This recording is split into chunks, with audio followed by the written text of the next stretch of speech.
Everyone.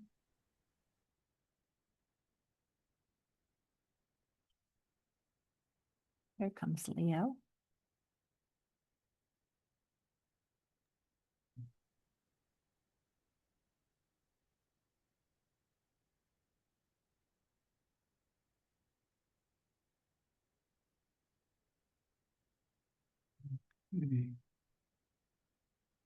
It's 7 o'clock. We'll wait a couple minutes to give people coming in a little late. I know on the West Coast, Dr. McNabb, it's only 4 o'clock there, so he's probably still at work.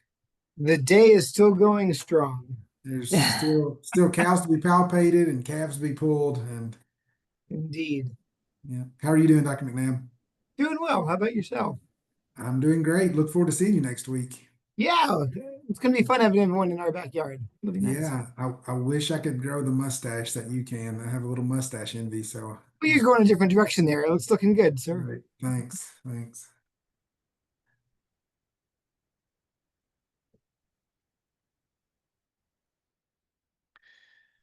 Okay, one more minute, then we'll get started. I want to be respectful of everyone's time in the evening. I know that's it's important.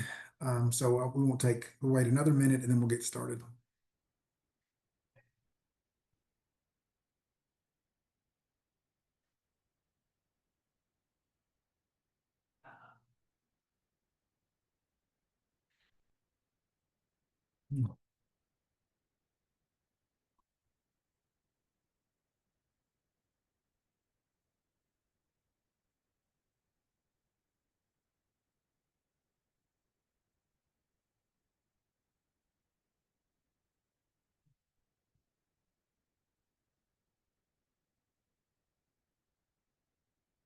We're coming up on 2 minutes after 7. So again, we're respectful of everyone's time. Just to let you know, this is being recorded, and if there's some other people that pop in, we'll just keep going. And then feel free to interrupt, raise your hand. If I don't see you, just speak up and I'll pause and we can talk about whatever you want to talk about in that slide. There's not a lot of slides here. I did add a slide in light of the last town hall we had. Dr. Brito did a good job kind of giving an overview of how we've gotten to this point. So I added a slide to address kind of the history of how we've got to some of the changes that are in the proposed gigs that we'll talk about at the upcoming business meeting. And so, and then after that, I'll open up for questions. But again, still, if you feel like you need to interrupt or say something or have a question that's relevant to what I'm saying, please don't hesitate to speak up. And then I just want to hear from you all. And we are recording these, and I'm taking notes of what's discussed, and then these things can be discussed at the business meeting as well. So really just wanted to kind of be as transparent with this as we could, and hopefully give people an opportunity to ask questions and have some dialogue even before we get to the business meeting. Just to let you know, the business meeting, there's extra time this year because we anticipate there'll be some discussion around these important changes. And so we built that in. I appreciate Betsy and her staff building that into our business meeting. So keep that in mind as well. This won't be the last time you have to talk about this with us. So one, thank you for coming. And again, really looking forward to hearing your thoughts and input regarding this. And just again, thank you for participating in this town hall. So let me minimize my sidebar here so I don't have to see that. So what is the general information guide? I have to, I guess, date myself a little bit.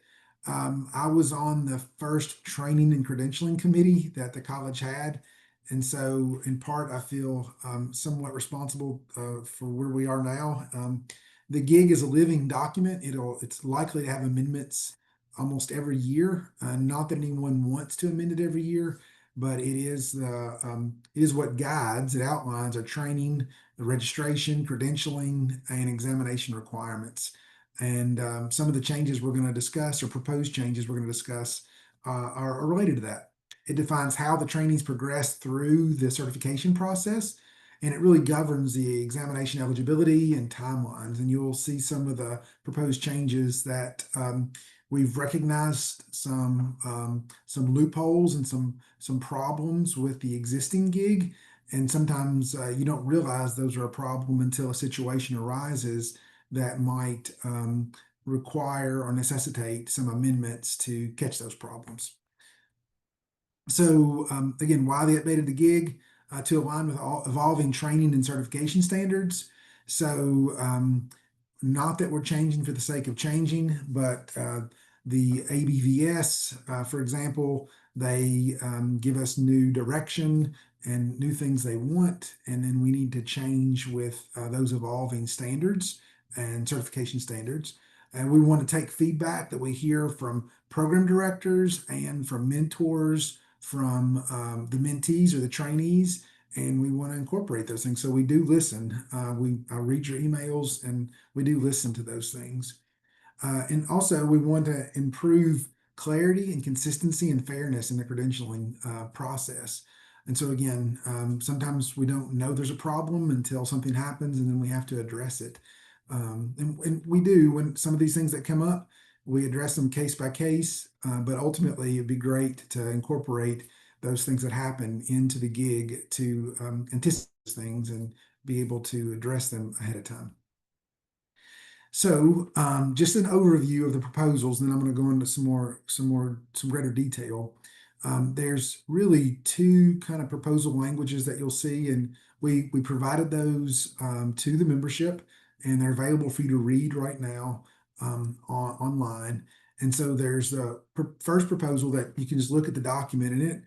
It adds a qualifying exam to the exam process that there is now. So it'd be really a two-phase exam. And that would also include the changes that are being proposed in the other proposal that keeps the certification exam a single exam. And there are some updates to training, registration, and reapplication policies that I'll talk a little about. And then members will vote on the not the proposals themselves, but the things that are in the proposal. So we are working as a board to try to get really clear language so no one's confused on what they're voting for when the time comes. Just to remind you, we don't vote at the business meeting. The vote will come after the meeting, and it will be done electronically. And so then a greater representation of our membership has the opportunity to vote. Not only the people that attend the business meeting will be able to vote. So let me kind of do this backwards. Let me talk about the part that doesn't have to do with the two exams, but maintains a single exam. So that the second proposal that you would look at, and I have both the drafts here in front of me now, it keeps a single certifying exam as the only requirement. The publication deadline for that is July 31st, and it's 2 years after passing the certifying exam. So I want to make sure that's clear. The gig rules also at the time of registration would apply throughout the training, and that's already in there, but I just want to make sure it's clear that in the past there's been some confusion about which gig a person is under, and they're training under the gig in which they enrolled or registered with the Training and Credentialing Committee, and then they're under that same gig when they credential to submit their credentials and see if they qualify to take the certifying exam. The thing that's we've realized just this last year, and I won't go into a lot of detail, but many of you likely know that we changed to just giving a multi-species exam. And under the leadership of Dr. Brito last year, in the last couple of years, as we went through the job task analysis and we had a new blueprint for the exam committee, we put that blueprint into place. So for example, there's about a 35% of the questions are equine, and then there's a percentage in canine and a percentage in bovine, and then the rest thereafter. Those went into place. And we were under the assumption that we would only be having to administer a single exam, no more preference with respect to if a person had an equine emphasis, a bovine emphasis, or a companion animal emphasis, that everyone would take the multi-species. Well, after we went back and looked more closely, there were some individuals that had they'd registered under a gig that would allow them to pick a species preference for the exam. And so that created, be candid with you, created quite a bit of anxiety for me because I'm thinking, we've made this change, but we have people that we are committed to fulfilling what we said we would do when they registered under their gig. And so because of that, we feel like if as if we don't amend the gig to set a shelf date per se on a person's registration, then a person could finish their training and they would always be eligible for the gig they registered under. And then as we continue to progress, and the gigs might change and amendments might happen, people would still be under the gig they trained for 10, 15 years ago. And that's just not realistic. And so this credentialing eligibility, we're proposing a window of 5 years of eligibility window after after their training registration. And so we've looked at what other colleges do, and that seemed reasonable that a person should credential within 5 years after they register for the training. So if they're in a 2 or 3 year program, they have a few years after that to credential. That doesn't mean they have to pass the exam, but they have to submit their packet and be accepted to take the exam. And then another shot clock per se starts where they have so much time for exam eligibility. And so we have a 5 year eligibility window there, and still the same number of maximum attempts apply. A person has 3 attempts to take the exam without having to re-credential, or they have 5 years to take the exam after they've credentialed. So we put a shot clock in that area as well. If not, people will linger in that holding pattern of post-credentialing and wait and take the exam. And then again, the gig and the college may progress while an individual's still there, and we still have to meet expectations and requirements for the gig that they registered under. And so that's just not realistic. And then when a person reapplies, the reapplication required for failure to meet those timelines, when they have re-credential, they re-credential under the gig they're re-credentialing under. So that would then pull them forward to the gig they're under once they've not met those timelines or weren't successful in passing the exam before. Okay. The other proposal adds a qualifying exam, and this is where Dr. Brito did a great job the last time, giving kind of a background for why we've gotten to this point we're in right now. And so why is it even being brought up that we would consider adding a qualifying exam? And I'll go into great detail in a moment about that. So if everyone remembers, in the 2021 exam, we had poor exam success overall, and that created a lot of introspection, a lot of discussion with our psychometrician and with the exam committee. That was that was my last year on the exam committee, so I remember that quite well. And everyone remembers that we went on limited accreditation as a result of that and some other things that the American Board of Veterinary Specialists said that we weren't doing very well. And so if you remember, we got off limited accreditation, and then we also reached out to our members to ask them their input and their thoughts on staying with a single certifying exam or splitting the certifying exam. And ultimately, there was interest by the members to consider having a qualifying exam and maintaining the certifying exam. At that time, I believe it was Dr. Brito, he established an ad hoc or an impromptu exam process committee, and that was really led by many great members from our college. But John Kostelic was, I believe, the chair of that. And we started cultivating what would it look like if our college did move to a qualifying and a certifying exam. And the scope of materials that would be covered and the success of future trainees and the time. And so really some of the reasons that this was done was because it was thought by some members that that the basic material, a lot of times by the time the trainees would get to taking the exam, they would do poorly on some of that basic material. So this would be analogous to or similar to the qualifying exam that internal medicine takes. And they take that early on, and that really is more the basic work, and then move into the clinical work later on. And really, this was being proposed to help future trainees be successful. because we all want to see them. We want to have a rigorous exam. We want it to be fair, but we do want our candidates and trainees to be successful.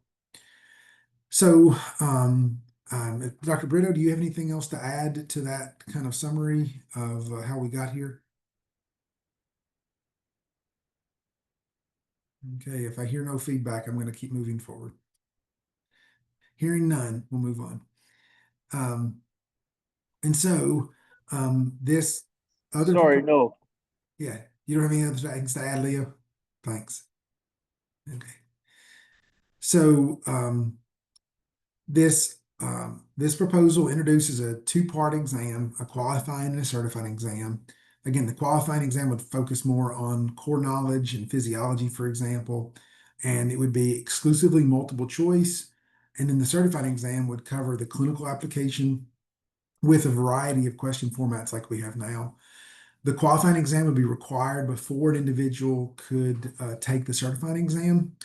However, the way we've imagined this is a person would be allowed to take the qualifying exam early on in their training program. So they wouldn't have to wait until they were finished, like credentialing for the certifying exam now. And so if we have it written as such where a person could take it within the first year of their program, or maybe at the end of their first year, and then if they pass that, then they continue in their training program, and then they could take the certifying exam at the end of their second year and be credentialed and become a diplomate if they meet all the other requirements. Be certified, I'm sorry. However, if an individual didn't pass the qualifying exam the first round, there is the way we've designed it and we're proposing to do it is that the individual, the qualifying exam is always well ahead of the certifying exam. So if someone got into ending their second year and they didn't pass the qualifying exam their first year, didn't take it or didn't pass it, they can set that qualifying exam in advance of the certifying exam. And if they pass the qualifying exam that second year, they could go right into taking the certifying exam and still you can take both exams in the same year. You just have to be in the program for a minimum amount of time before you can take the qualifying exam. And then this other proposal includes all the policy updates that I mentioned in the previous one. So exam timing, like I just mentioned, we're proposing that the qualifying exam would be about 8 weeks before the certifying. It would be exclusively multiple choice, and they'd have the results well before the certifying exam. So a person could credential in theory. So if they finish they're finishing their residency, they could submit their credentialing paperwork, and they would be credentialed to take the certifying exam. But let's say they hadn't passed the qualifying exam, they need to pass that first, and then they would go right into taking the certifying exam when it was offered about 8 weeks later.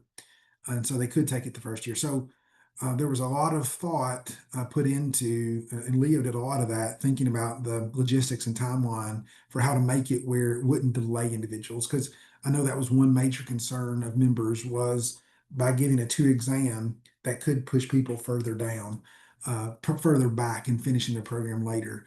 And so we really spent a lot of time talking about how this might work under these circumstances. So again, this isn't exactly what the ballot's going to look like. We're still going to talk about this at the executive board. There's going to be more language coming out about this later on because we do not want the voting process to be confusing at the least. But there will be a vote and we'll spend a lot of time making sure everyone understands that.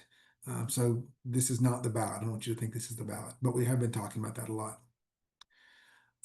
So the ultimate consideration for the membership is which exam model best supports the training preparation. Is the timeline for credentialing fair and realistic? And did the proposed changes improve clarity and consistency ultimately? Again, so I would encourage you to read the GIG, the GIG proposals. Remember to vote when the details are shared, and then contact us with any questions. And I really do appreciate you all participating in this. Any discussion we're going to have tonight, and any discussion that we'll have at the business meeting, and any time you reach out to me. I've still got some emails from some of you that may be on here tonight that I've not responded to yet, but I am working on those, responding to those. Dr. Whitlock, there's a question in the chat. Okay, I'm going to stop sharing. Does proposal 2 solve the dilemma of candidates that registered quite a while ago and have taken the exam on many occasions and have not passed? The time limit did not exist for them when they registered. So that's a question. Thank you, Dr. Lyle.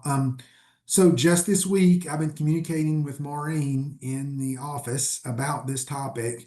And so I want to say a couple things. I'm not going to obviously share the names of those individuals, but there are a handful of individuals that we have all their data and their names and contact, and there will be reaching out to them soon. Those individuals that are in that kind of weird situation where they would have been registered before 2020. So if they came, for example, 2019 or earlier, those individuals would, based on my reading of the gig, they could take they could tell a species preference exam, and there's literally just a handful of those individuals. And so we are reaching out to them and trying to figure out what those individuals are planning or doing. I will say if an individual has taken the exam and weren't successful and they were in that cohort, and based on the gigs at those times that I've looked at a lot, those individuals, if they didn't take the follow-up exam within a certain amount of time, the gig was very clear. If they don't take the exam soon enough, those individuals have to re-credential and they would not be given the chance to take a species preference exam. Does that answer your question, Dr. Val? Mostly. I mean, I'm not actually advocating for this, but it's people that are taking it over and over and over. Those individuals have 3 opportunities to be successful at taking the certifying exam. And there's also a time limit after they take it the first time. So I don't know if I addressed your question or not.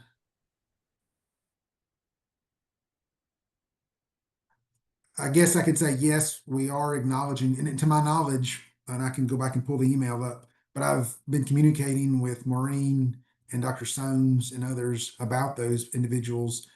And I don't believe there was only one individual that I know of, and I have been communicating with TCC and with this individual, and that individual is going to be taking a species preference exam, but that individual fell into that gig and um, had not been unsuccessful the necessary amount of times and hadn't timed out. And so, yes, we are making accommodations for those individuals to follow through with what the gig said that they registered under. So we're following all the rules of the gig, Dr. Law. Brian, if I could add, just a kind of a same kind of a, it was really weird, Sarah, is that on the old gig, the thing that really was the weirdest was that if the candidate never submitted a package for credentialing, that the clock never stopped ticking for that candidate. Yes. That was the main kind of a point of that we wanted to address, because those were the candidates that could linger in the system in theory forever. In 20 years, I come back, oh, I wanted to write the exam, and at the gig at the registered in 2005 gig. So that is one of the main things that is being addressed. The old gig, as the current gig, does have the provision for the 3 attempts. So even if they have it registered in the past, there is a limit of only 3 attempts. And I'm talking old gig, but it should be referred to the current gig. The current gig does have some time limits in between those exams as well. So if they didn't take, within a certain time after then they lose their credentialing, and they would have to re-credential it. And that language has been retained. That language is not being proposed. The same number of attempts and the same time after a person takes the exam the first time, they still have those same limitations, but it's addressing just what Leo just stated, because there are some people that never credentialed that were in a gig that was several years ago, and we are working on communicating with them now to see what their intentions are. That was a great question and comment, Dr. Lau. Anyone else?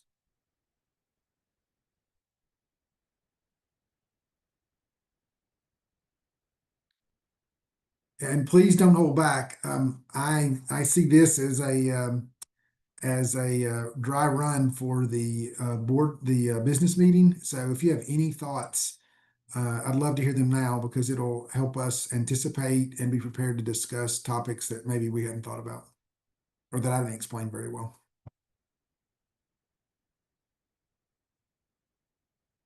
Yeah, I'm sure it will too, Dr. Lau. Dr. Lau just said that she's sure it will be lively.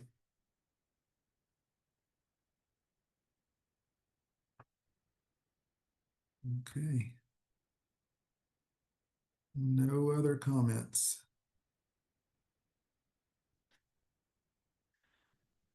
Okay. Nothing from you, Dr. Welburn or Dr. Soames? Nope, I'm here, but I can't think of anything to add. Okay.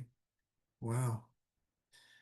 Well, the last time I felt bad for not addressing how we got to where we are, so I added the comments that Leo addressed last time. But yeah, this is great. I love short meetings. They're my favorite.